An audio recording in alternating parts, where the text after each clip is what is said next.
Greetings, everyone, and welcome back to the Deep Transformation podcast. And my name is still John Dupuy, and that's my friend and colleague, Roger Walsh. He's the good-looking one. Well, no, he's one of the good-looking ones. I'll put it that way. And we have John? we have Dawson Church with us today. And I was trying to find something I'm excited to have. It's such a cliche in podcast interviews. And so I was thinking, what could I say besides I'm excited, which I am. I'm deeply happy. Let's put it that way. And we've done some things before, Dawson, and we are currently working on some projects with your work, your guided meditations, and our sound technology at iAwake. So it's a real blessing not only to speak to you, be able to collaborate and hopefully do some good in the world. And I'm in my home in southern Utah, and my Dawson library is in Louisiana, where I otherwise live. So, gosh, what am I going to do with all my books, which I really like and I really marked up and read and gained so much from. And so I just went on the internet and started listening to podcasts. And then I started doing your tapping EFT tracks or recordings while I was listening to Transparency to some iAwake tracks, and it was just what the doctor ordered. It was very, very good. And and Roger said he was going to be working with the technique too. So maybe we'll come from a place that's I love the intellect. It's wonderful, and you guys are both brilliant, but we'll come from an experiential place too. And I have certainly worked with trauma and PSD and altered states. It's just been a part of my work with recovery and in my life and what I do in the world. And I know you're just extraordinary on it, and you're deeply based in science. I mean, you've got it covered, to not just the necessary, but the extraordinarily proficient use of science and assets. So you bring it together, of course, with the great spiritual traditions and what the mystics has always said, and brought it into the 21st century in a very healing, positive way. And you've also worked with a lot of veterans with PTSD. And of course, I'm a vet, and I have a lot of brothers I know went through a lot of stuff. So I deeply, from my heart, appreciate that. And anyway, God bless you. And thank you so much, Dawson, for being here. It's really appreciated. Oh, what a joy. And yeah, science does give us so much valuable perspective on all these giant questions. And the ones of spirituality, of course, are the infinite ones that people have been trying to figure out for millennia, like how do we be more happy? How do we be happy to start with? How do we reach something greater than ourselves? And now through the lens of science, it is accelerating our quest for answers dramatically. And so the combination of the two is thrilling, and we're at the point in history where they're coming together and they're making possible levels of human transformation that weren't possible before. So I'm thrilled to be part of this big quest with you both, Roger and John. Thank you. Yeah, you're one of the people who is bringing these two worlds together in a beautiful way, Dawson.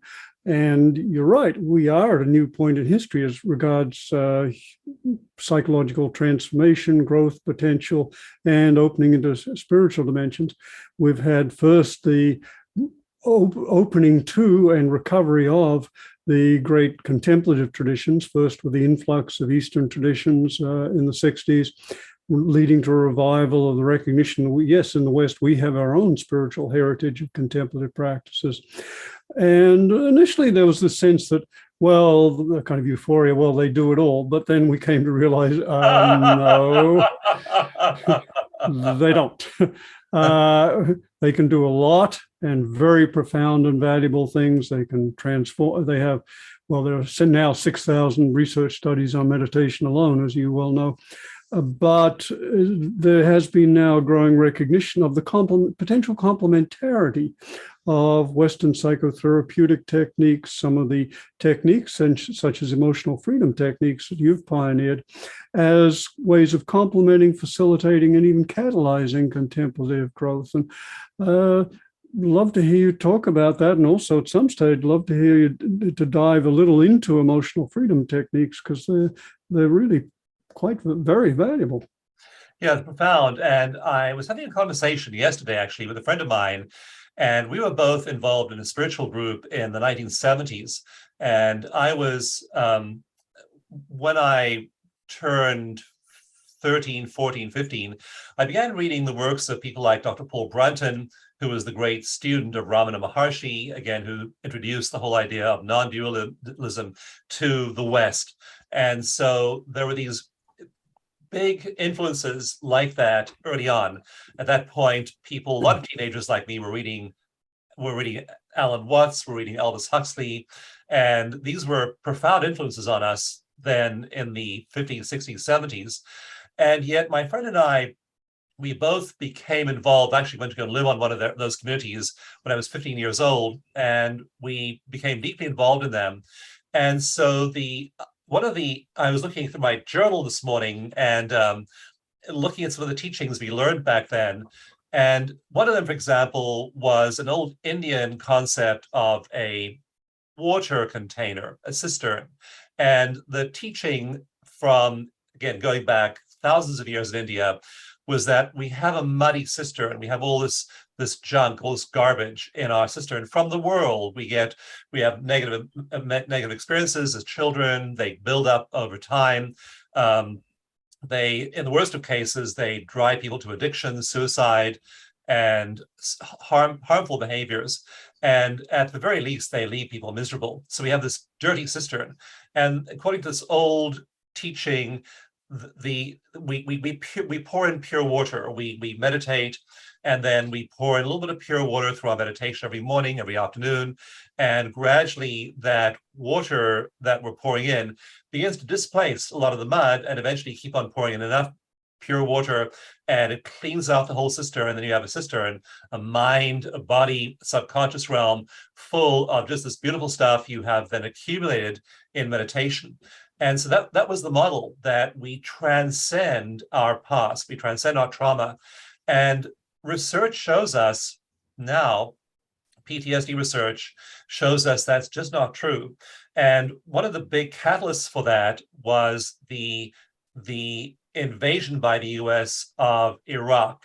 And when that happened in the early 2000s, so Afghanistan and Iraq in the first few years of the 20th century resulted in this big group of people eventually coming back. At this point, over 2 million Americans have been deployed to one of those conflicts and come back, 2 million people. And so according to the VA Veterans Administration analyses, about a quarter of them develop PTSD, post-traumatic stress disorder, characterized by flashbacks, nightmares, intrusive thoughts, hypervigilance, and so on. But 3/4 don't. And so a big question in research around 2007, 2009, 2012 was, what's different about them? This one group has seen people blown apart. They've lost friends of theirs in combat. They've been exposed to all the horrors of war, and they emerge not necessarily unscathed, but able to cope. In fact, for some people, it even leads to what we call post-traumatic growth. But for that quarter of people, it leads to post-traumatic stress disorder. And that means that we have 500,000 new Americans, newly diagnosed PTSD cases that are now hitting the VA and hitting society. So what they found was that there's as they looked into the distinction between those who get PTSD and those who are resilient, is they found that the biggest single factor is childhood trauma. And we've known since the adverse childhood experiences study in the 1990s that adverse childhood experiences result in adult disease. But what this showed is that trauma, if unresolved, leads to both psychological and physical distress. And so, unfortunately, for those old Vedantists and that wonderful ancient Indian metaphor of the water pouring into the cistern, fresh water pouring in does not clear out the mud. If you have this layer, this substrate in your subconscious mind and your body, again, Bessel van der Kolk's wonderful book is titled The Body Keeps a Score.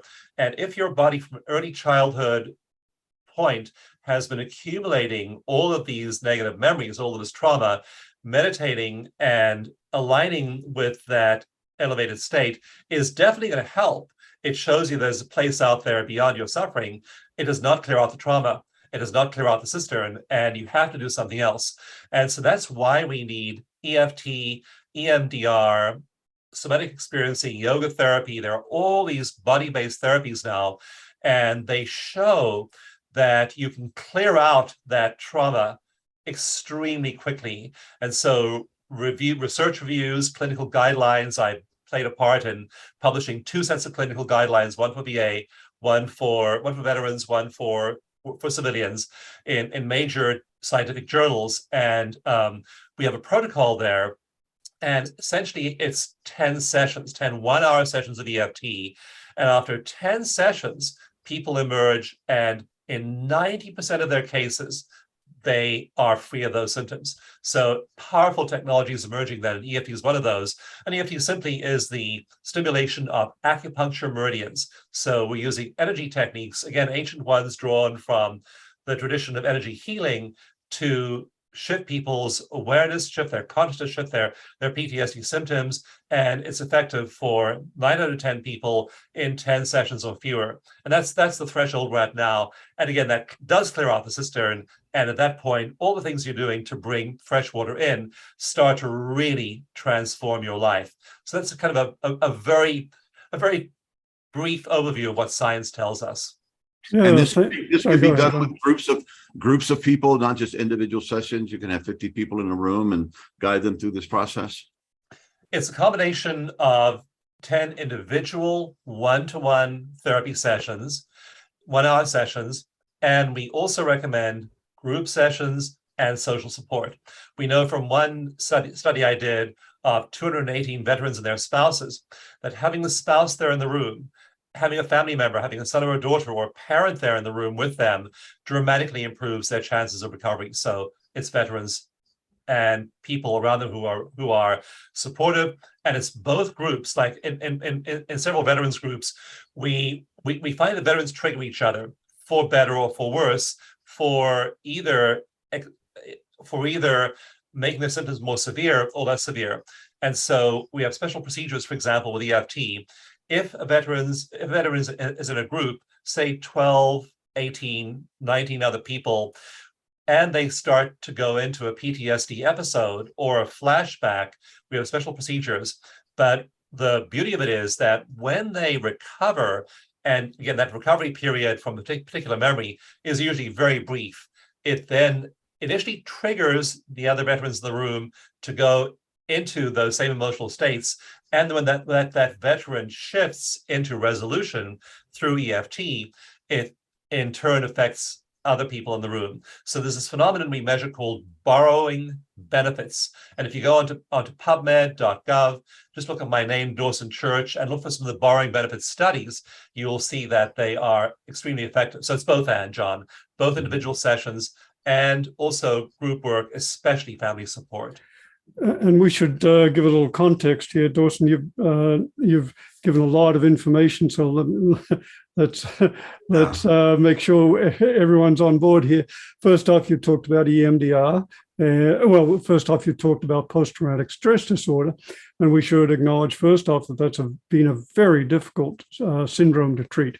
It can be extremely disabling for people. There are vets hiding in their apartments, only going out when and shopping when they're at midnight, when there are almost no one around, etc. Their lives are just upended completely.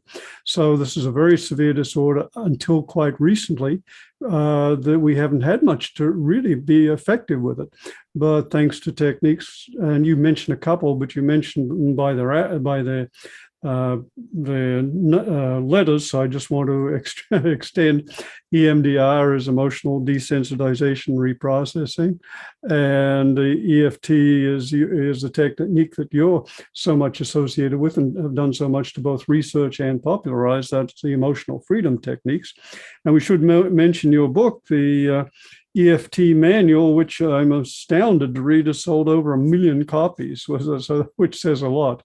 Yeah. So that's the context for what you're talking about here, and just to acknowledge how remarkable it is that there are now some therapies that can be quite effective in quite a short period of time.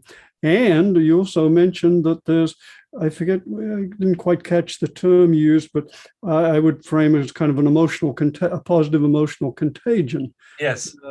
That veterans can benefit from one another, and and we now know there's a lot of research showing that we are far more exquisitely sensitive to each other and kind of resonate like tuning forks, emotionally, psychologically. And I think you're pointing to the potential benefits of that. Yes. In one study of EFT done in groups, we found that in this particular, this was a series of 7 retreats for veterans and their spouses. We found that almost 80% of veterans in that group, in those retreats, had PTSD. And the other thing we found was that 29% of the spouses had PTSD. That's a phenomenon called transferred PTSD or acquired PTSD, where living with someone with PTSD is profoundly disabling. Once we worked with them in a 7-day retreat, and we then followed up with them later on, we found that that number of almost 80% of veterans having PTSD symptoms dropped down to below 30% just from 1 week of group work. And that in the spouses, it dropped down from 29% of spouses to 4% of spouses still had observable PTSD symptoms on follow-up. Like one young veteran I worked with, he was working with a particular issue, which was that he had many adverse experiences, came back from 4 tours of duty in Iraq with symptoms, and people in his family and community said, you just changed. And I was working with him on one memory, because we work with people memory by memory. This isn't some sort of magic wand where you wave it and tap. And you use tapping on that to stimulate those acupressure points. So it's not like we just tap with the veteran once or work on an overarching issue. We work event by event, and they bring into the first session usually lists of events that have really affected them emotionally. And so one of his items on his list was that one day he was a medic in Iraq during the Battle of Fallujah, and one day the job assigned to him for that day was to clean the uniform of one of his friends who had been killed in combat. And it was the body had been out in the Iraq sun for a couple of days. It smelled terrible, and he had this uniform now to clean up to send back to the man's family in the US. And the smell was so bad that this young soldier was literally running into the medic's hut, doing a little cleaning on the uniform, then running outside to get a breath of fresh air, hyperventilating, holding his breath while he ran back in. And we measure people's level of triggering. It was a 10 out of 10. So we were tapping, and we were having him remember the body fluids, all the horror of this event for him. But we were tapping at the same time, and his number dropped way down. He was just basically, after about 30 minutes of tapping, everything shifted for him. I ran into that young veteran a few months later, and I thought, well, I don't know if the effect was permanent. Let's ask him again. So I had him tell the story again, and his number was a 0, and he remembered the whole event, detail by detail. He could describe it all. He just wasn't triggered by it. And so he was at a 0. And he then said, and in psychology, we call this a cognitive shift. This young man then said, I'm glad I drew the duty of cleaning his uniform, because I love this guy, and I can send that uniform back to his family in the US with love. And so suddenly this has gone from this shattering event in his life, and it's been transformed by just shifting energy into this act of love that he now perceives it as. It's the same event. Nothing changed about his past or about the uniform or the death of his friend, but what's changed completely is the cognitive frame through which he sees the picture. And that's what EFT does. It removes all the emotional tags. In fact, in one study I did, this is an epigenetic study. We're looking at gene expression with EFT. We found that the gene expression of veterans changed over the course of 10 sessions.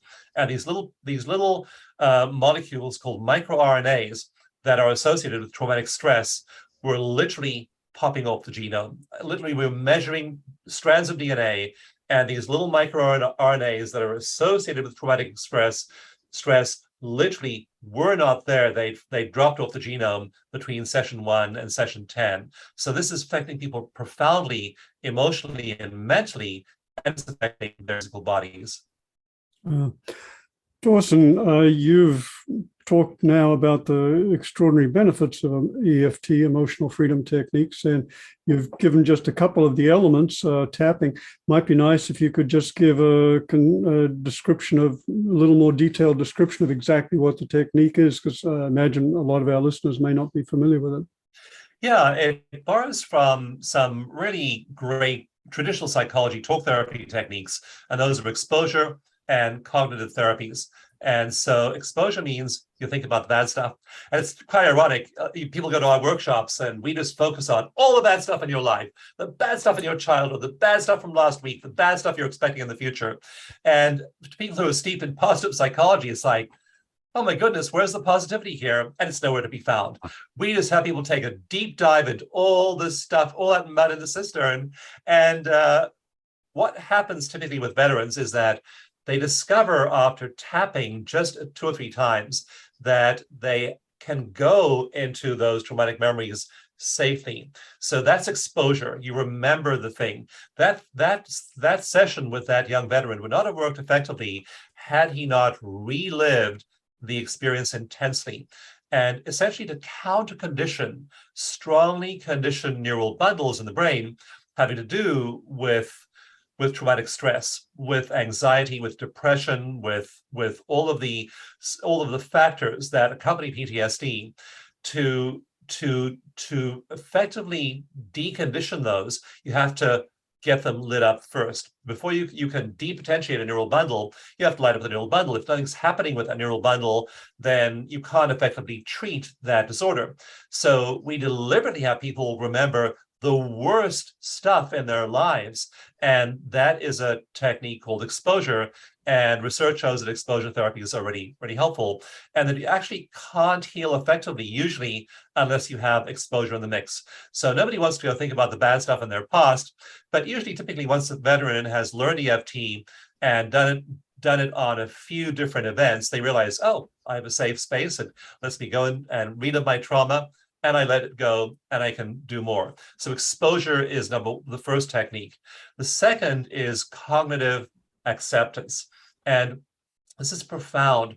The great 20th century family therapist Carl Rogers he called this the paradox of healing.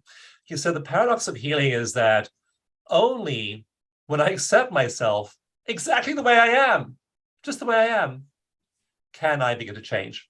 It's just the opposite of what we think. We think, oh, well, once I get better, once I reach my goal weight, once I reach my financial goals, once I improve, once I take this course, once I get enlightened, then I'll accept myself, I'll love myself.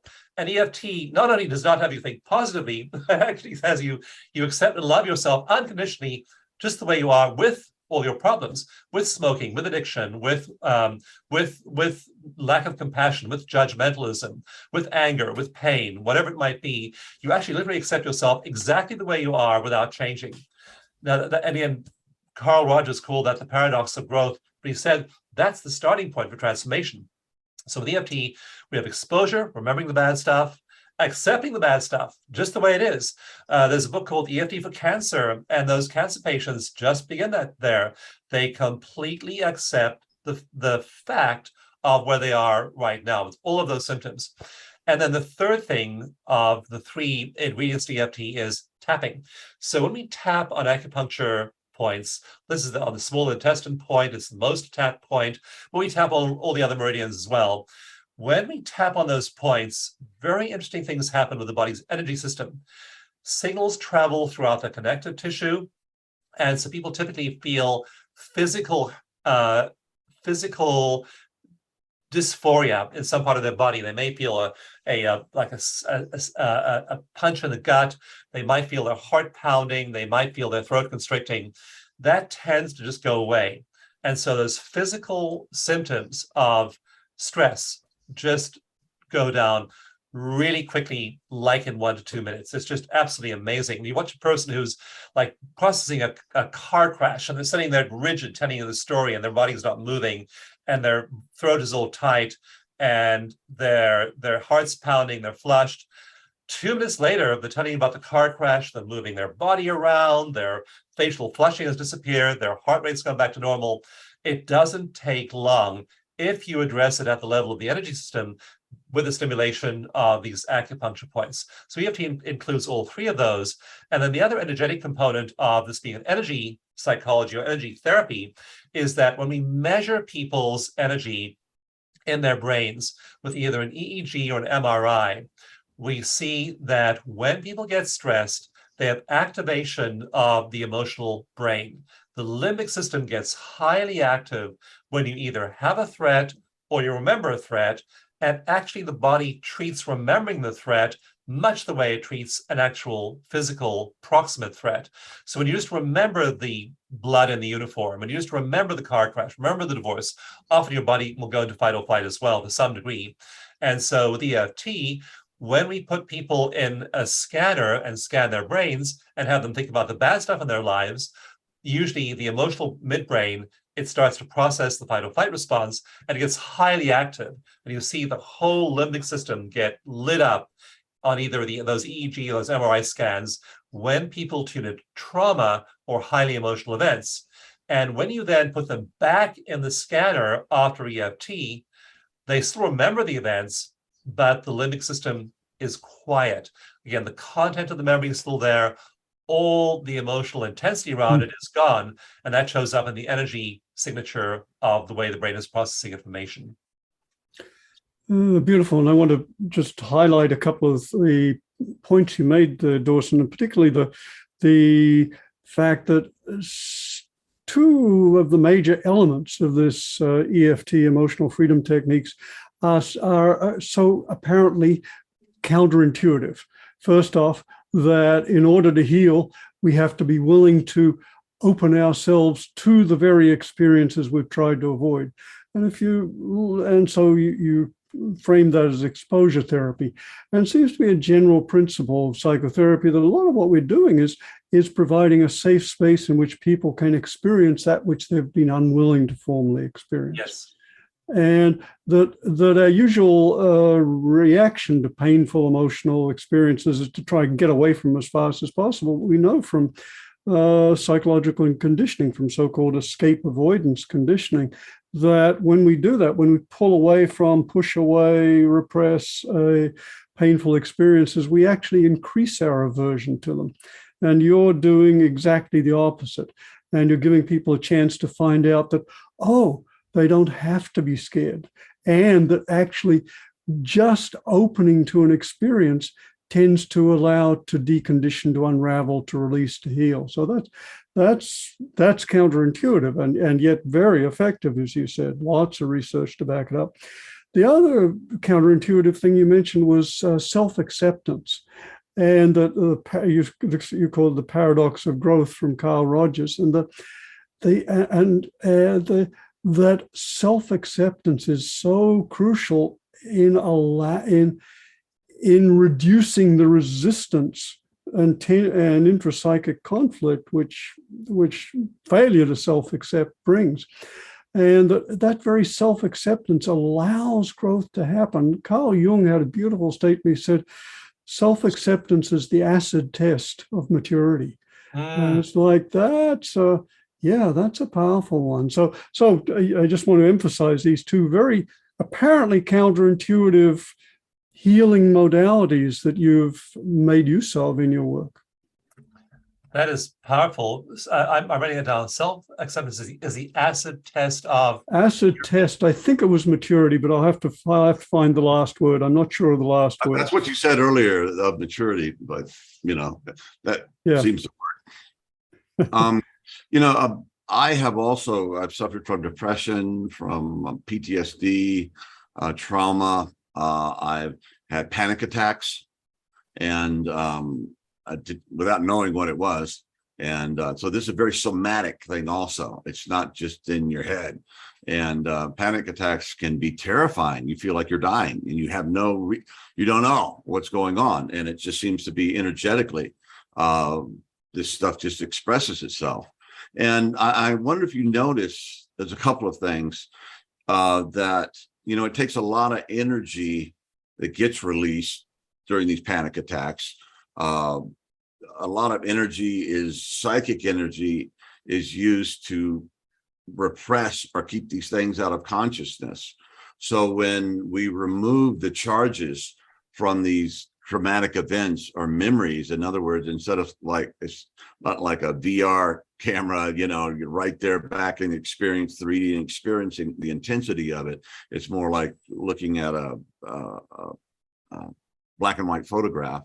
Do you notice that there is a release of energy that can be used positively in loving others, in creating and being happy and playing music or doing whatever your callings are? Have you seen that?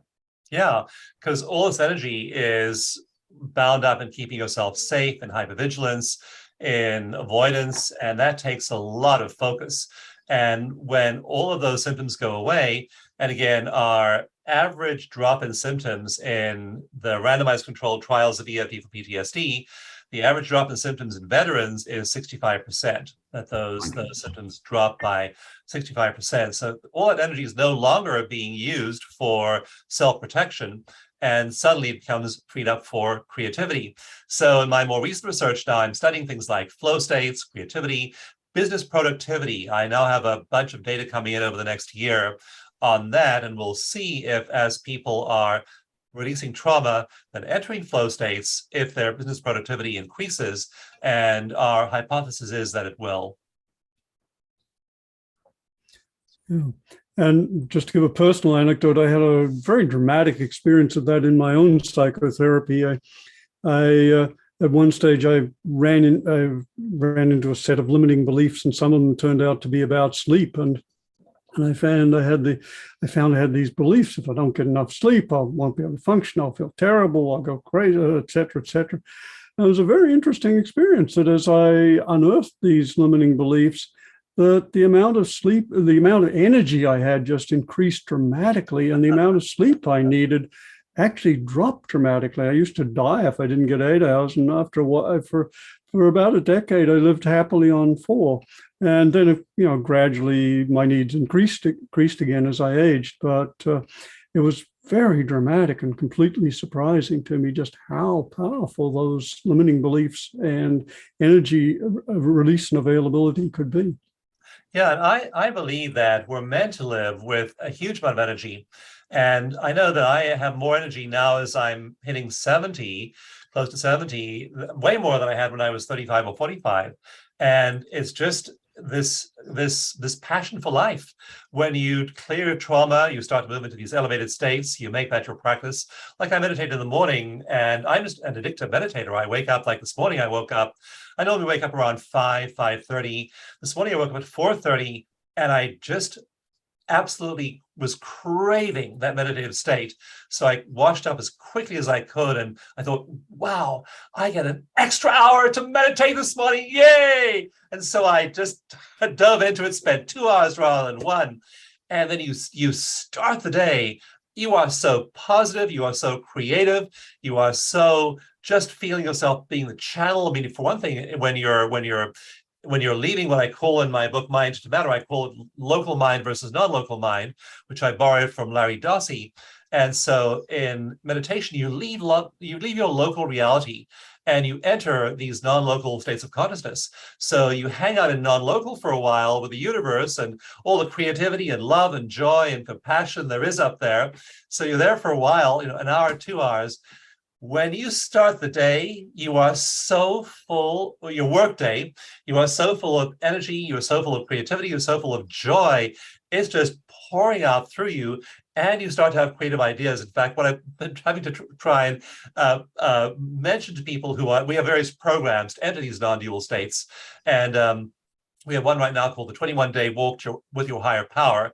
21-day walk with your higher power. It's 21 days that are very structured, and we're making it available almost free on our website. So we're getting thousands of people who are signing up for this now. And what they're finding isn't just that they're entering non-local mind and then they're making contact with their higher power, whatever they think of that as being. But when they then are in those spaces, they are then getting ideas for their parenting, for problem solving in their relationships, for their careers, for work, for their bodies, for food, for eating, for the way they drink water. It's changing their relationship to things like stimulants. And so it is really having radical effects out there. You focus on non-local, and then your local reality starts to change as well. And we're having to just remind people, hey, I know you're going to get a whole download of fabulous ideas for your business, but just wait till you're done with your meditation. So having people now keep two journals. One is for what's happening in those non-local states, so just writing about those and recording those. And the second one is for all the productive, amazing, creative ideas you'll have at work and in your local reality. And in one study, it showed that people's level of creativity doubled in those flow states. Their productivity went up dramatically, and that their ability to solve problems. This was a study by DARPA, the Defense Advanced Research Projects Agency, found that when they enter these elevated states, their ability to solve complicated problems goes up by 490%. So now you're faced with a hard problem at work or in your family life or in your money, and you have a 5-fold increase in your ability to solve hard problems. So it makes a dramatic effect out there. And just reminding people, hey, stay up here for a while, and then have that second journal, that second piece of paper on which you write all your business ideas, and stay with that process of remaining in non-local mind for a while, and then move into local mind, write down those ideas in that second journal, and then you start to work on really having an impact in the world around you on that level. So it definitely affects both dimensions. Yeah, Dawson, I've been talking about that for years now, that meditation, of course, we've been using the brain entrainment technology, but it's not just about reaching that inner stillness. Sometimes, and it's a desired state, you can do great thinking, or you tap into that inner wisdom voice. And I had experience the other day. I meditated for 3 hours because I had extra time, like you. I was like, yippee, I'm going to do this. And I just got into one of these non-local states and brought it back. And I picked up my guitar. It's one of my practices. I play guitar a lot, and some licks and pieces that I just hadn't figured out yet just immediately came out. I was like, hey, that is so good. So yeah, this stuff is the releasing of trauma. And I noticed when I've been working with your tracks for the last few days. I mean, your meditations and your guided meditations on YouTube. And it's not just about accessing the pain, but it's about accessing the gain, accessing the positivity. The one you were talking about a lot is the purpose of your life.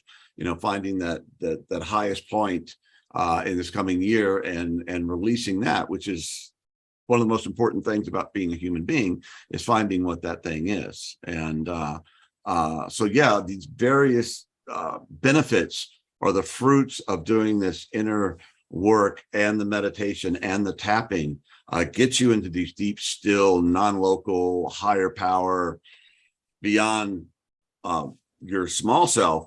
But then when you come back to the small self, it also releases the best of you, which is, of course, nothing other than the big self manifesting itself through you. And these things and creativity and problem solutions, and being able to see new angles on relationships and forgiving and resentments and this and that, really work themselves out. Yes. And what you see in the brain is a process that neuroscience is called binding. And it's when different parts of the brain come together to collaborate on new ideas. And the wave that we see predominantly in binding is gamma. And so the wave of creativity is gamma, and binding occurs when there are analogies that are brought together. Like I was trying to, in my book, The Genie in Your Genes, one day I was really trying to figure out how to express the difference between mechanical forms of intervention, like, we take a pill, or we get surgery, or we do something physically on the outside world, versus the power of energy to make things happen in our lives. And how do you illustrate the difference between attacking your problems, approaching your problems mechanistically from the material point of view, and working on them energetically? And so I was really just wondering, when you're a science writer like me, you have to come up with analogies that are impactful for people. And so I was trying to figure out, what do I do? What's the perfect analogy for that? And I was at a conference, and I was just really chewing on this problem as I walked to my car, and pretty much unconsciously hit the electronic unlock button on my key fob. And I then realized, oh, either from 20 feet away, I click this button and the car unlocks, or I can walk up to the car, insert mechanically the blade of the key, and turn it mechanically, and I can unlock the car that way as well. But if I do it through energy, by clicking on the key fob button, it's going to happen much quicker and much more efficiently. And suddenly, boom, I had my analogy. So you find that you have these creative ideas. Albert Einstein said that virtually every single scientific discovery has been made in altered states. Napoleon Hill wrote about the same thing in Think and Grow Rich. He called it his invisible counsel. He said that he would have tough, insoluble problems to deal with, and he would then go and enter this reverie, this elevated state, this what we would now call the flow state, and he would imagine an invisible council. And at this big round table, there were all these people like Marie Curie and Thomas Edison and Abraham Lincoln and Jesus and Muhammad, and all of these beings, Mother Mary, were all around this table. And he'd say, okay, I have a problem I can't solve. Can you guys help me? And he'd walk out of that reverie, that flow state, that meditative state, because by the way, flow and meditation look the same in the brain. And I actually show you all those brain waves in my book, Bliss Brain. I show you what all those brain waves look like. And we know that the iAwake tracks put you into that kind of a flow state. But he'd go to those states, he'd enter them, taking a problem with him, he'd come out of them, and he'd have the solution with him. So it is powerful how your whole outer life just gets unstuck when you are applying this energy. You're binding, you're bringing in ideas from, not really that would link what I was talking about, epigenetics, with a car key, but suddenly I'm grabbing an idea from one part of my brain and applying it to another part of my brain. And that's what happens in binding. And gamma is that brainwave. That means that it's all coming together. Monks, these highly happy, highly creative monks, they can have up to 25 times the gamma of a normal human being. They have unbelievable amounts of gamma. They can sustain gamma for a long time. So what we see in the brain is that they are in they're in states of happiness that the average person cannot even imagine. They're just up there beyond bliss. So it is going to then show up in the form of what they do when they're not meditating. What do? They go and feed the hungry, and they take care of the sick, and they help people with their spiritual growth. They do practical things in the world to help the world be a better place. So yeah, it's wonderful to be in those states of creativity, whether it's playing your guitar or working off those licks or a problem in your business or family. All kinds of things happen in that binding state that don't happen in people who aren't able to access those states of consciousness. Yeah, and contact with that just makes you have more hope for life and makes you glad to be alive. And oh yeah, in the dark places, it seems it's random. There's no purpose. There's no meaning. There's no function. It's just one bad joke after another. And we get into these states, and all of a sudden, hey, I have a reason to hang out, have a reason to live, and it obviously that changes everything. It changes your close family relationship, your friends, your work. It's it just can't be overstated how important this sort of thing is. And it's anyway, I thank you for it, but it saved my life. I wouldn't be here if I hadn't been able to experience some of the things you're experiencing, because I was very, very, very low. Yeah. Very dark. And a lot of people, they live that way. And that famous saying that all men live lives of quiet desperation. And when I grew up in quiet desperation as a child. I mean, I was just suicidal when I was 12, 13, 14. I couldn't wait to leave. I just didn't want to be here at all. And most people I knew, I was in a church. My father was a minister. We had a big group of clergy we moved among, and they were as miserable as can be. And then I, got into Buddhism and Hinduism, and people were a little less miserable sometimes after meditation for a while, but they weren't very happy. And then in my book, Bliss Brain, I begin in chapter 1. So I was supposed to write the book for Hay House. I had a contract, and I was going to write the book, but it was all about post-traumatic growth and about the circuits. There are 4 distinct circuits that we find active in the brains of people in flow and meditators. But then I had something that happened that just put all my practices to the test. And that was that my house burned down. In October of 2017, it's called the Tubbs Fire, October 9th. It was this shattering experience where my wife woke me up in the middle of the night. She shook me awake and said, something's really wrong. And I looked at the clock and said 12:45 a.m. So I knew it was really early in the morning. I looked out the window. There was this glow on the horizon. And in fire season in Northern California, that is not a good thing. I dashed out the house. The lights all went out, and there was this wildfire just sweeping down the opposite hill through the valley toward the hill we lived on. And I just yelled at her, "We're getting out of here right now." And we literally had time to throw on clothes, grab our phones, sprint for our car, and drive out through the flames. And it was just the beginning of a shattering period. We went to some friend's house that night, right there around 3 a.m. We then got evacuated. Their home was in danger. We had to go a long way away to the coast. And then, like the next night, we went to bed. We were just completely crazed and traumatized. We watched the sunset, and it was just blood red because of all the embers in the sky from this massive wildfire. It destroyed 5,400 homes. So suddenly, all these people were just displaced, and it was crazy for months after that, years after that, actually. And the following morning, though, we woke up in the morning in this motel room, and I said to my wife, "It's an emergency. We have to do something right now. Right now.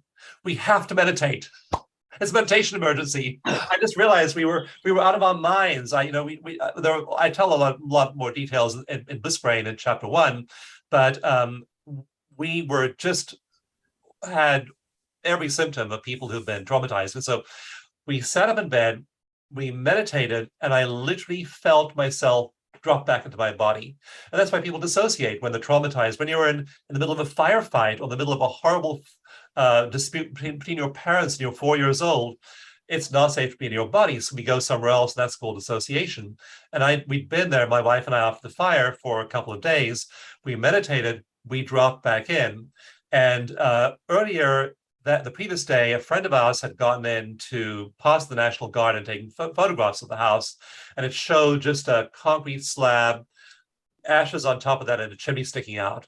The office was a concrete slab. The cars were melted. The aluminum of our cars melted. Everything was just just ashes. And again, that and 5,400 other homes. And that just began a period of huge dislocation in our lives. And so all of these things happened. But in the subsequent year, I would sit and meditate, and I would just feel in meditation, I'd enter these states of absolute, indescribable bliss. And I would think, here I'm dealing with devastation in my life. Our business was wiped out. Our retirement savings were all wiped out as well in the aftermath of the fire. So we had no money. Our business tanked. We had very few possessions to try and cobble back together again. And so we were not in a very good shape psychologically, financially, or materially. And yet I'd sit there on the couch in the morning, and I was just in complete bliss. And I'd pick up my journal, and I'd write about how prosperous I felt and how abundant I felt and how wonderful my life was, when the exterior reality was just not that at all. And so we did, of course, rebuild. We bounced back financially. We found a much nicer house eventually to live in. And so things did did shift for us in the next couple of years. But for all the people I thought back on who didn't have meditation, didn't have tapping, I had all these wonderful friends, energy healers and therapists wanting to do therapy with me. And I needed help at that point. I couldn't have done it myself. So I had talented energy workers and therapists do. I had one image I couldn't get out of my head of as we were running toward the car past our office, which was a separate building on the property. I thought the fire hadn't quite caught up to us yet. I thought to myself, am I overreacting? And as I had that thought, a tree behind the office caught fire, and one big ember must have struck it, and the tree was old and dead and dry. It just went up like this massive sheet of flame behind the office. And I then thought, no, Dawson, you are not overreacting. Let's get out of here right away. But I couldn't get that image out of my head. Nothing, tapping, meditation, nothing could get the image of that tree exploding behind the office out of my head. And eventually an energy worker did work on me, and took her 2 hours of energetic work. And eventually I could remember that image without any emotional charge to it. So it's powerful to have these techniques, and then you can live through events like that. And that's where chapter 7 of This Brain is about post-traumatic growth, and how for many people, actually 2/3 of people who go through a tragedy or a trauma wind up either being stable afterwards, not developing PTSD, or actually move to higher levels of psychological development, post-traumatic growth. 2/3 of people, that's our story. So we can learn these techniques, and they do then, when we're faced with life's challenges, make us resilient. And we then use those tragedies, like the fire for me, as fuel for our own personal development. So absolutely, we have stresses, and these techniques, they make all the difference. Yeah. Go ahead, Roger. I'm reminded of Louis Pasteur's statement that chance favors the prepared mind. And you're giving an example of someone who had done a lot of mental training of various kinds, multiple kinds, contemplative and psychotherapeutic and energetic. And that enabled you to move through what could have been, well, certainly was traumatic for you, but could have ended up in a post-traumatic stress disorder. And yet, fortunately, you were able to work through it and even learn and grow in the process. And since I just quoted Louis Pasteur, let me quote the correct wording of the quote from Jung, which is that acceptance of oneself is the acid test of one's whole outlook on life. All right. Which says a lot. Amen. The acid test of one's whole outlook on life.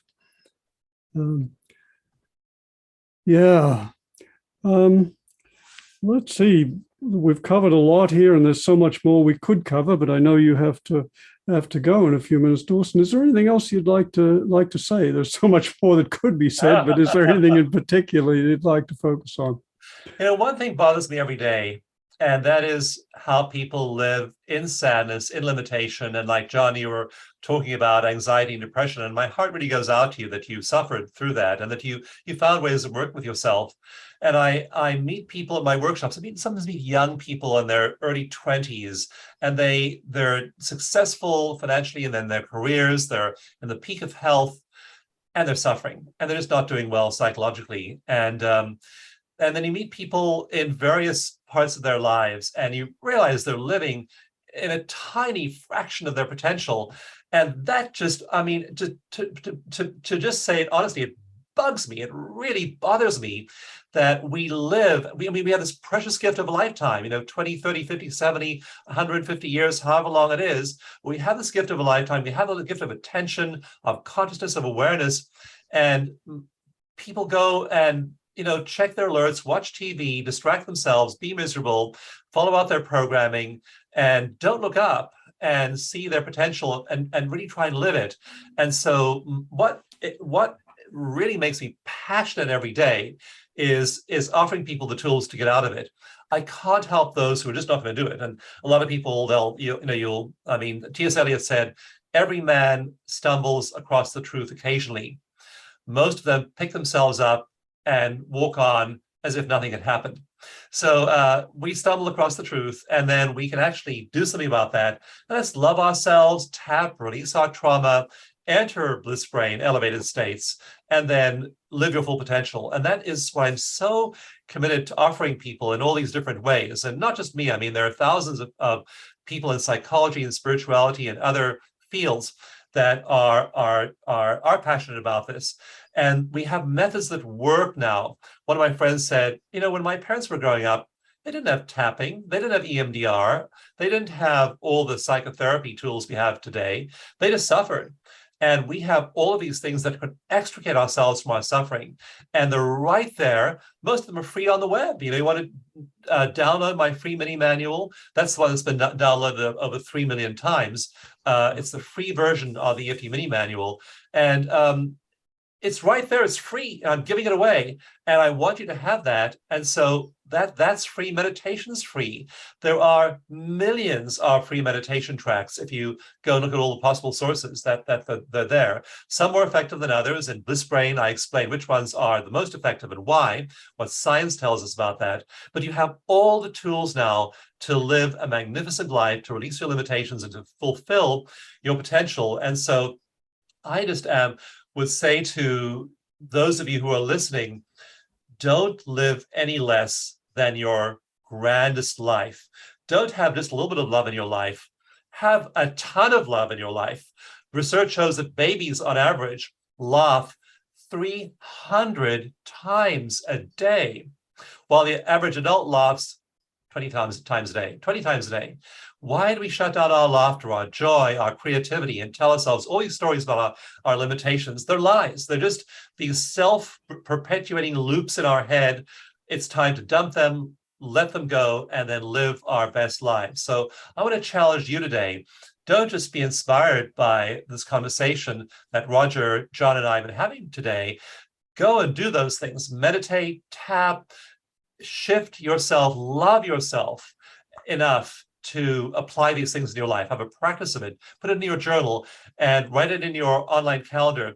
Do it every day. And then you'll find that everything starts to shift and the sheer joy of living your full potential. So I think that's what I would encourage people to do the most.